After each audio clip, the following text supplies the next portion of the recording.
Floricanto presenta.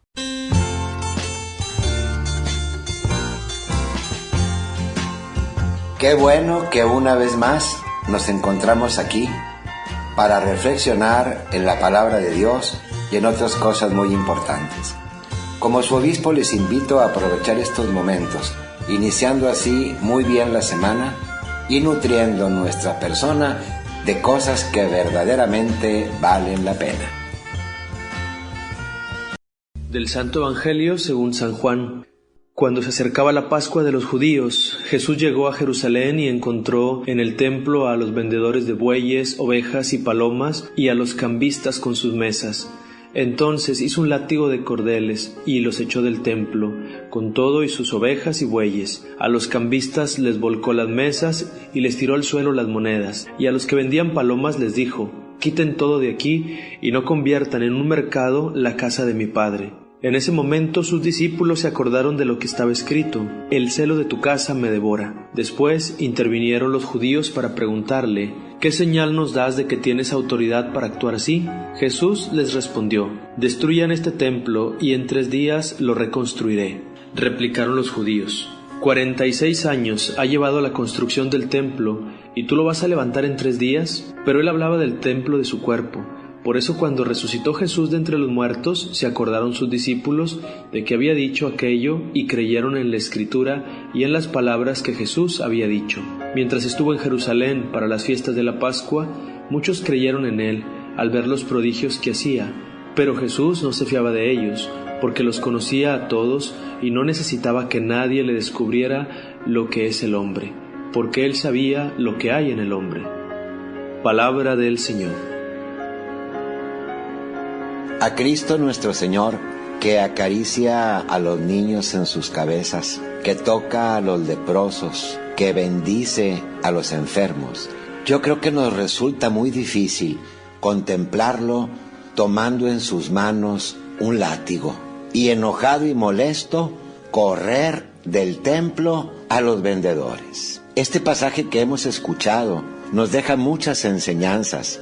Vamos por partes. ¿Por qué había vendedores y cambistas de moneda en el templo? Es algo muy explicable. Al templo de Jerusalén la gente llegaba de lugares muy distantes y también con monedas diferentes, que tenía que cambiarlas para comprar los animales que iban a ofrecerse en sacrificio en el mismo templo. Es decir, los que estaban ahí cerca podrían llevar sus propios animalitos, pero los que venían de lejos ahí los compraban.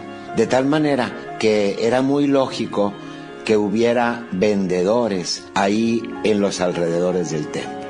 Jesús, para denunciar que el templo no está sirviendo para el fin que fue hecho, es decir, para que los hombres se encuentren con Dios, para hacer esa denuncia, es que hace o realiza esta acción tan fuerte. La primera enseñanza que tomamos de esta acción de nuestro Señor es el respeto que debemos darle al templo, lugar que ha sido hecho para que nos encontremos con Dios y con nuestros hermanos. No importa si ese templo es majestuoso o ese templo es una capillita muy sencilla. No importa el material del que esté construido, el fin para el cual se ha hecho es para encontrarnos con Dios. Qué gusto da ver a tantas personas que con mucho respeto y con mucha devoción se acercan a Dios en nuestros templos. Y esta es la invitación que hoy Jesús nos hace con esta acción: darle a todos nuestros templos la dignidad, reconocer la dignidad que tienen y verdaderamente hacer un buen uso de ellos para encontrarnos con el Señor y para encontrarlos también con nuestra comunidad.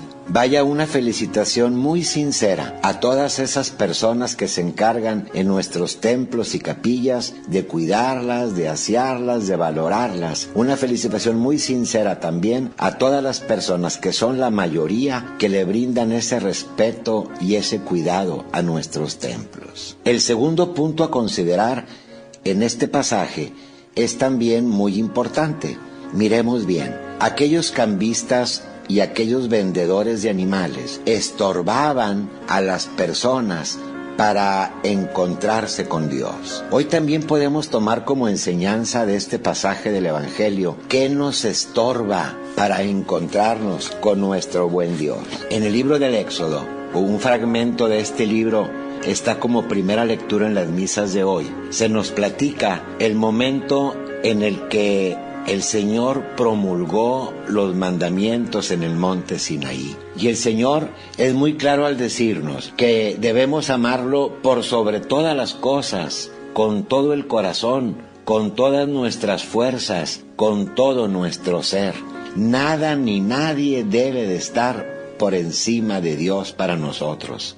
Y en la vida práctica puede ser que haya cosas o personas que nos impidan que Dios sea para nosotros lo primero, que nos impidan estar cerca de Dios. Hay vicios y costumbres que no solo no nos acercan a Dios, sino nos alejan. Hay personas cuya influencia negativa en nosotros hacen que no seamos aquellos que Dios quiere que seamos. Podemos tener ciertos hábitos o costumbres que nos alejan de estar con el Señor y de ser aquellos que Dios quiere que seamos. Es muy importante usar un látigo como usó Jesús y decir: con esta fuerza yo me voy a quitar este impedimento que tengo para estar cerca de Dios. Yo voy a luchar por manifestar el amor que le tengo al Señor, que sea verdaderamente por sobre todo, y con la misma fuerza que usó Jesús para expulsar a esos vendedores y a esos cambistas, con esa misma fuerza nosotros también sacar de nosotros o quitar de nosotros todo aquello que nos impide verdaderamente acercarnos a Dios. Para eso es este tiempo de Cuaresma, para convertirnos, para quitar aquello que está mal en nosotros o por lo menos disminuirlo y luchar por acercarnos más a aquel de quien todos recibimos. Finalmente, la tercera enseñanza que te invito a sacar de este pasaje del Evangelio es en torno a la afirmación de Jesús. Dice hoy el evangelista San Juan que después de que nuestro Señor realizó esta acción, intervinieron los judíos para preguntarle: ¿qué señal nos das de que tienes autoridad para actuar así? Y Jesús les dijo: destruyan este templo y en 3 días lo reconstruiré. Y cuando los judíos le dijeron: 46 años se ha llevado la construcción del templo y tú lo vas a levantar en 3 días, nos dice San Juan, pero él hablaba del templo de su cuerpo. Por eso cuando Jesús resucitó de entre los muertos, se acordaron sus discípulos de que había dicho aquello y creyeron en él. Cristo nos habla de él mismo como templo. Cristo es el templo de Dios. Cristo nos invita a acercarnos a Él, el nuevo templo. Jesús que nos dice: debemos de adorar a Dios en espíritu y en verdad. Cristo que nos dice: ¿quieres acercarte a Dios? Acércate a mí. Es Jesús que una vez más nos invita a estar cerca de Él, en la oración, en la comunión, en la reflexión, en su palabra. Jesús que nos invita a estar cerca de Él en nuestros semejantes, tanto en los más próximos o prójimos, como también en aquellos de quienes estamos más alejados.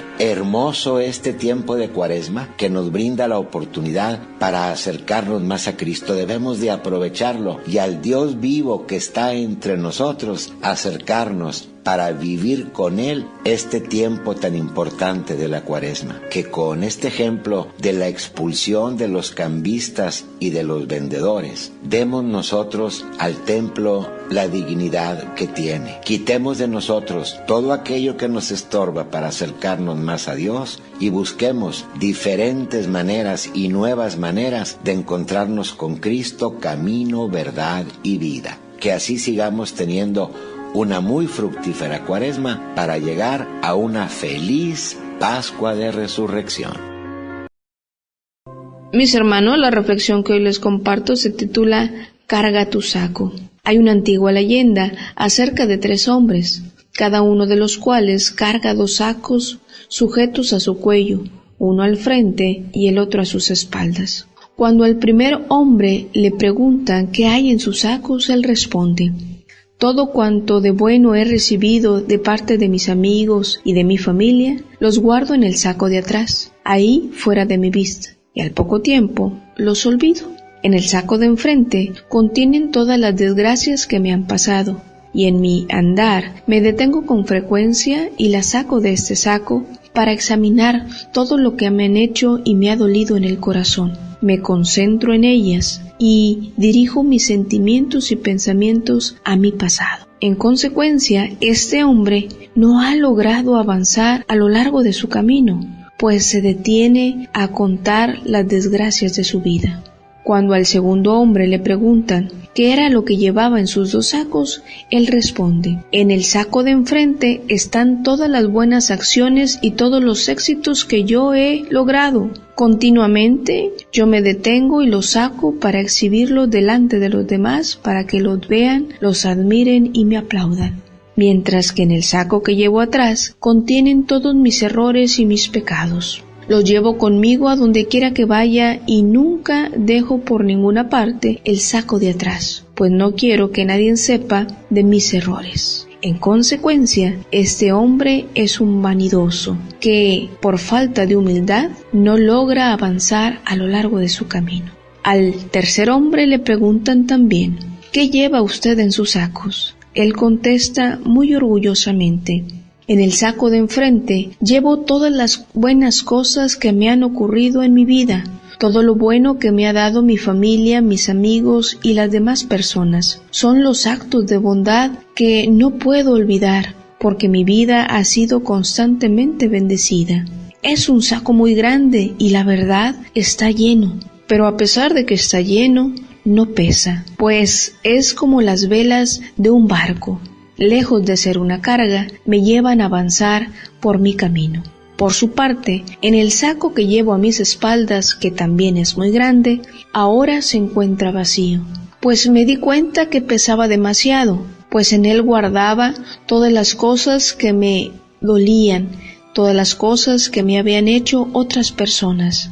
Así que en mi camino me detuve para descoserlo en el fondo, para que inmediatamente que yo pusiera las cosas en él, esas cosas se fueran saliendo. En consecuencia, este hombre vive en una continua acción de gracias a Dios con un corazón humilde, pues tiene la capacidad de olvidar su pasado doloroso y vivir el arrepentimiento.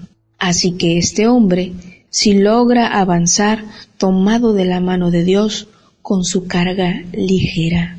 Mis hermanos, la Cuaresma es la oportunidad para hacer un balance de la carga que llevamos en el camino de la vida. Y si hacemos un examen, podremos descubrir lo que pesa en nuestra conciencia y lo que duele en el corazón. Todo lo que hemos hecho mal y que ha sido movidos por la ira, el resentimiento, la envidia. Todas esas palabras o acciones con las cuales hemos ofendido a Dios, al prójimo y claro está, a veces hasta nuestros seres queridos, nuestra familia y nosotros mismos. Quizás esta ofensa ha sido de una forma consciente o quizás inconsciente, mas sin embargo el daño está ahí. Hay que hacer un examen de conciencia con humildad, con sinceridad de corazón para descubrir la soberbia, la vanidad, la vanagloria y aquellas cosas que hay en nosotros y que le estorban al proyecto que Dios tiene de nuestra vida. Seamos sinceros y descubramos que a veces tú y yo somos personas difíciles de tratar por el carácter, por la impaciencia, por esas formas de ser tan concretas que duelen y lastiman a aquellos que conviven con nosotros. Acudamos en esta Cuaresma al sacramento de la reconciliación y demos pasos firmes en nuestra conversión. Confiemos en la gran misericordia de Dios y agradezcámosle la oportunidad que hoy nos brinda de experimentar su perdón y su gracia. Para un tiempo difícil, una palabra de Dios, una palabra de esperanza. Le decimos a Dios: enséñanos, Señor, el camino de la vida. El camino de la vida en este momento por el que vamos atravesando se presenta oscuro, sinuoso, con muchas curvas de subida. Así son los caminos. Tienen subidas y bajadas, partes bonitas, partes difíciles. Esta parte del camino de nuestra vida no está fácil, pero definitivamente que si queremos avanzar, tenemos que atravesarla. Pidámosle siempre a nuestro buen Dios que nos ayude a tomar la mejor decisión en cada momento, paso a paso, día a día, sin preocuparnos por lo que viene, sino viendo en este momento presente qué es lo que tenemos que hacer. Y Él nos va a enseñar, y si nosotros aprendemos lo que Él nos dice, habremos de recorrer muy bien este momento. Enséñanos, Señor, el camino de la vida. Para un tiempo difícil, una palabra de Dios, una palabra de esperanza. Qué gran oportunidad de celebrar a la familia, de vivir con la familia y de vivir en familia. El domingo 7 de marzo, en México, es el Día de la Familia. Qué gran bendición contar con una familia y tenerla. Y luego, a partir de ese día, comienza el Año de la Familia, decretado por el Papa Francisco. Fíjense, la oportunidad de celebrar ese día a nivel nacional, a la familia, el domingo 7, y la oportunidad de celebrar con el mundo entero el Año de la Familia a partir también de ese día. Yo tengo una triple invitación para ti. La primera, que te unas a los planes, programas y proyectos de la pastoral familiar en nuestra diócesis de Piedras Negras. Hay unas cosas tan interesantes en este plan para los niños, para los jóvenes, para los adultos y para las familias. Por la contingencia, pues no se podrán hacer las marchas que antes hacíamos, los encuentros, pero no importa, aunque no estemos juntos físicamente, sí podemos estar unidos. Mi primera invitación es, vamos a unirnos a todos los proyectos de la pastoral familiar. Entre paréntesis, felicito a todos los que trabajan en esta hermosa pastoral. Mi segunda invitación es a una oración fuerte por las familias. Ojalá que nos unamos en la misa de 12 del domingo 7, siguiéndonos a través de Facebook en Catedral de Piedras Negras, para que ahí juntos pidamos por nuestras familias. Y quien no pueda unirse, pues en el momento que quiera y en la forma que quiera, pero vamos a pedirle mucho a Dios por todas nuestras familias, que nos siga llenando de bendiciones y que en este tiempo tan especial de la pandemia nos proteja también a todas las familias. Y mi tercera invitación es a valorar nuestra familia. Es un regalo tan grande de Dios el contar con ella. Vamos a valorar a papá y a mamá, a los hijos, a los nietos, a los abuelos, a los hermanos, a los primos, a los tíos, a los sobrinos. Vamos a valorarnos todos. Nos tenemos a valorarnos, a querernos, a tratarnos mejor, para que de esta forma el Día de la Familia no nada más lo celebremos con eventos afuera, sino lo celebremos con eventos desde el fondo de nuestro corazón, amando cada vez más a los nuestros y trabajando así por nuestras familias. Pues para todos ustedes un muy feliz Día de la Familia y un muy feliz inicio del Año de la Familia.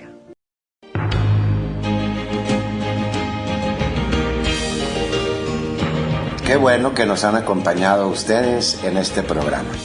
Le pedimos mucho a Dios que lo que hoy hemos escuchado y hemos recibido sea verdaderamente para nuestro bien y para el bien de los demás. La bendición de Dios Todopoderoso, Padre, Hijo y Espíritu Santo, descienda sobre ustedes y los acompañe siempre. Aleluya, aleluya.